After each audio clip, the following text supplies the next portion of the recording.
नमस्कार। देश और दुनिया की तमाम फटाफट खबरों में आपका स्वागत है। खबरों के लिए आपसे निवेदन कि यदि आपने हमारे चैनल को सब्सक्राइब नहीं किया है तो कृपया करके आपके अपने चैनल को सब्सक्राइब करना ना भूलें। आप सब्सक्राइब करते हैं तो हमें हिम्मत होती है सही और सच्ची खबरें आप तक पहुंचाने की, वरना मीडिया में किस तरह से खबरें आपको दिखाई जाती है या दिखाई जा रही है, पेश की जा रही है या पेश की जाती है, इसको आप भली भांति अब समझने लग गए हैं। तो क्या है आज की बड़ी खबर? कांग्रेस नेता राहुल गांधी ने आज विदेश मंत्री एस जयशंकर से 3 सवाल पूछे। एक दिन पहले राहुल ने पीएम मोदी से भी ऑपरेशन सिंदूर और भारत पाकिस्तान सीज फायर को लेकर 3 सवाल पूछे थे। विदेश मंत्री जयशंकर डच ब्रॉडकास्टर एनओएस को इंटरव्यू दिया था। इसमें जयशंकर ने पहलगाम आतंकी हमले और उसके बाद भारत पाकिस्तान के बीच तनाव पर सवालों के जवाब दिए थे। जयशंकर की क्लिप पहले कांग्रेस ने अपने एक्स हैंडल पर शेयर की थी। राहुल ने इसे रीपोस्ट किया है। राहुल ने लिखा कि क्या जयशंकर जी बताएंगे भारत को पाकिस्तान के साथ क्यों जोड़ा गया है? पाकिस्तान की निंदा करने में एक भी देश ने हमारा साथ क्यों नहीं दिया? ट्रंप से भारत और पाकिस्तान के बीच मध्यस्थता करने के लिए किसने कहा? वहीं 22 मई को भी राहुल गांधी ने पीएम मोदी से 3 सवाल पूछे थे। कांग्रेस नेता राहुल गांधी ने पीएम मोदी से 3 सवाल किए थे जो आतंकवाद, पाकिस्तान के बयान और अमेरिकी राष्ट्रपति डोनाल्ड ट्रंप के भारत पाकिस्तान के बीच मध्यस्थता के दावे पर थे।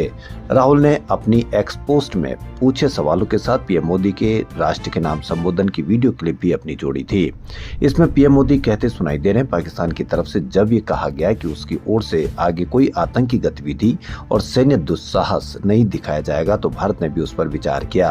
राहुल ने एक्स पोस्ट में लिखा कि मोदी जी खोखले भाषण देना बंद कीजिए, सिर्फ इतना बताइए कि आपने भारत के सम्मान से समझौता कर लिया।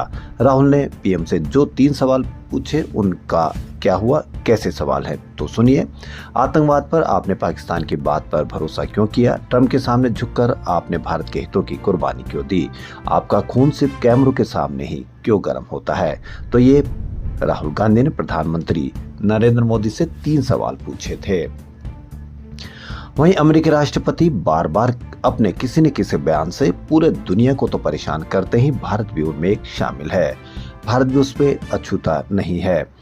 अमेरिकी राष्ट्रपति डोनाल्ड ट्रंप ने आज फिर एप्पल के सीईओ टिम कुक को कड़ी चेतावनी देते हुए कहा कि अमेरिका में बिकने वाले आईफोन अमेरिका में ही बनने चाहिए, भारत या किसी और देश में नहीं, वरना उनको कम से कम 25% टैरिफ देना होगा। अमेरिकी राष्ट्रपति ने ट्रूथ सोशल पर एक पोस्ट में कहा कि मैंने बहुत पहले ही एप्पल के टिम कुक को बता दिया था कि मुझे उम्मीद है कि अमेरिका में बिकने वाले उनके आईफोन का प्रोडक्शन अमेरिका में होगा, भारत या किसी और जगह पर नहीं। यह तब हुआ जब पिछले सप्ताह ट्रंप ने कहा था कि उन्होंने कुक से भारत में प्लांट बनाने से मना कर दिया है। ट्रंप ने कहा कि कल मुझे टिम कुक से थोड़ी परेशानी हुई, वो पूरे भारत में निर्माण कर रहे हैं, मैं नहीं चाहता कि आप भारत में प्रोडक्शन करें। एप्पल अपने अधिकांश आईफोन चीन में बनाता है और अमेरिका में उसका कोई स्मार्टफोन प्रोडक्शन नहीं है। मार्च तक 12 महीनों में एप्पल ने भारत में $22 बिलियन के आईफोन असेंबल किए, जिससे पिछले साल की तुलना में उत्पादन में लगभग 60% की बढ़ोतरी हुई। अब देखना यह है कि टिम कुक ट्रंप के सामने झुकते हैं या फिर भारत में अपना प्रोडक्शन बंद कर देते हैं।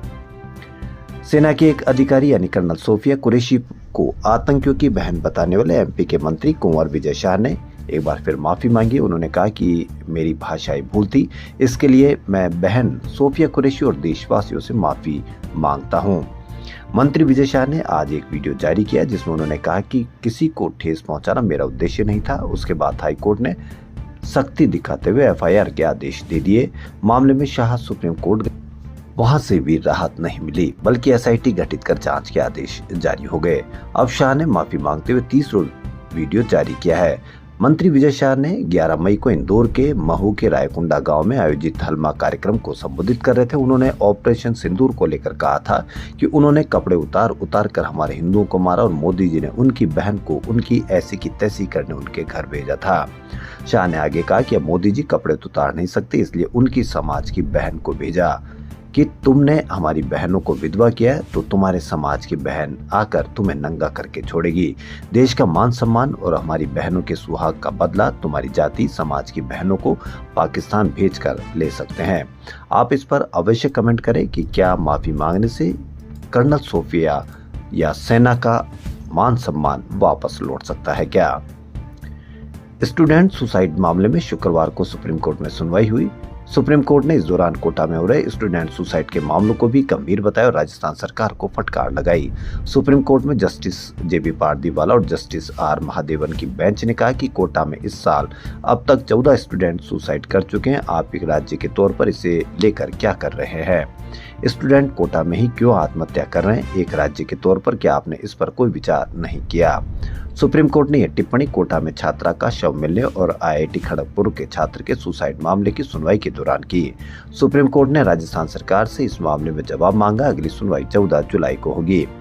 4 मई को नीट एग्जाम से कुछ ही घंटे पहले कोटा के हॉस्टल में 17 साल की छात्रा का शव मिला था। 4 मई को ही आईआईटी खड़गपुर में पढ़ने वाले 22 साल के स्टूडेंट ने हॉस्टल के कमरे में फांसी लगा ली थी। इन्हीं दोनों मामलों को लेकर सुप्रीम कोर्ट ने 6 मई को स्वतः संज्ञान लिया था। पहलगाम में 28 व्यक्ति मरे, 28 शहीद हुए, पूरे देश में बवाल मचा, पूरा देश दुखी हुआ। लेकिन बारिश, जी हाँ, बारिश में कितनी मौत हो जाती है लेकिन उस पर कहीं कोई चर्चा नहीं होती है। जी हाँ, बारिश में 60 से अधिक मौतें हो गई। कितनी बड़ी घटना हो गई। बिजली गिरने से मौत हो गई, कितनी बड़ी घटना हो गई, लेकिन कहीं पर भी कोई मीडिया पर कोई चर्चा नहीं। मौसम विभाग ने शुक्रवार को देश भर के सभी केंद्र शासित प्रदेशों में एक साथ आंधी बारिश और हीट वेव का अलर्ट जारी किया है। महाराष्ट्र और गोवा के तटीय इलाकों में बहुत भारी बारिश के साथ ही हीट वेव का रेड अलर्ट भी है। वहीं छत्तीसगढ़, पश्चिम बंगाल, गुजरात, कर्नाटक जैसे राज्यों में भारी बारिश के साथ हीट वेव का येलो अलर्ट है। इसके अलावा हिमाचल प्रदेश में ओले गिरने की चेतावनी जारी की गई है। राजस्थान के 19 जिलों में आंधी बारिश और पश्चिम जिलों में धूल भरी आंधी की चेतावनी जारी की गई है। 3 शहरों में हीट वेव का रेड और 1 जिले में ऑरेंज और 12 जिलों में येलो अलर्ट है।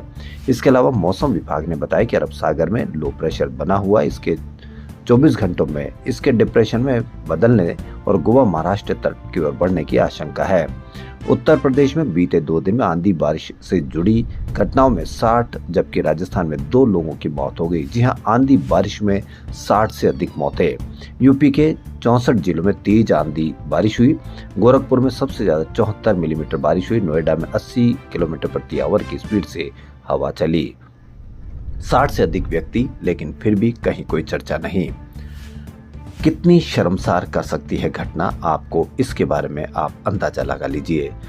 बलात्कारियों को माला पहनाकर स्वागत, बलात्कारियों को मिठाई खिलाकर स्वागत, बलात्कारियों को कितनी उपाधियां देने का मामला हमारे देश में आए दिन आता है। किसका शर्मसार हो सकता है सर? वही जिसको इसके बारे में सेंसिटिव हो या बहुत संवेदनशील हो। इसकी संवेदनशीलता कितनी नीचे गिर सकती है उसकी एक बानगी देखिए। कर्नाटक के हावेरी जिले में शर्मसार कर देने वाला मामला सामने आया। यहाँ साल 2024 के हनगल गैंगरेप मामले में 7 लोगों को कोर्ट से जमानत मिल गई।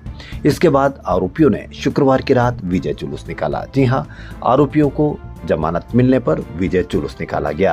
आरोपियों को अब यह वीडियो सोशल मीडिया में वायरल हो रहा है। आप इस घटना को किस तरह से देखते हैं?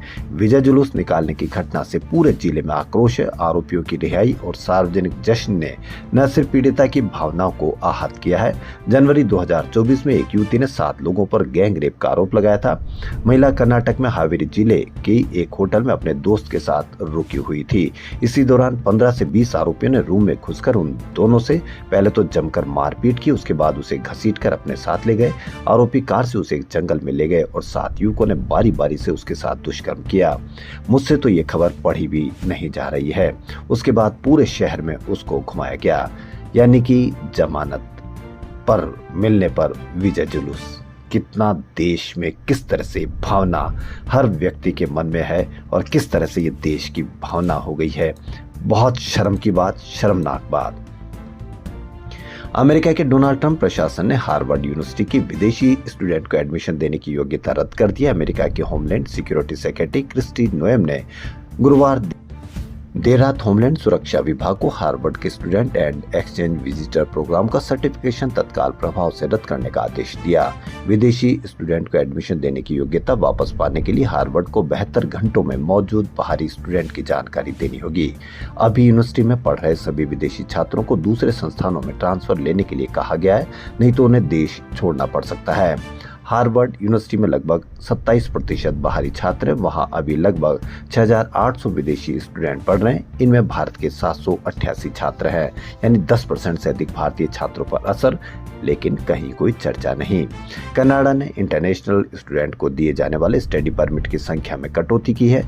पिछले साल की समान अवधि के मुकाबले 2025 की पहली तिमाही में भारतीय स्टूडेंट को दिए गए परमिट में 31% की गिरावट आई है, यानी यहाँ पर भी 31% की गिरावट। लेकिन कहीं कोई खबर, कहीं कोई चर्चा नहीं, क्योंकि आप ही इसमें सीरियस नहीं है। तो देश और दुनिया की तमाम फटाफट खबरों में फिलहाल इतना ही। यदि आपको हमारा चैनल पसंद आए तो लाइक, सब्सक्राइब और शेयर अवश्य करें। धन्यवाद।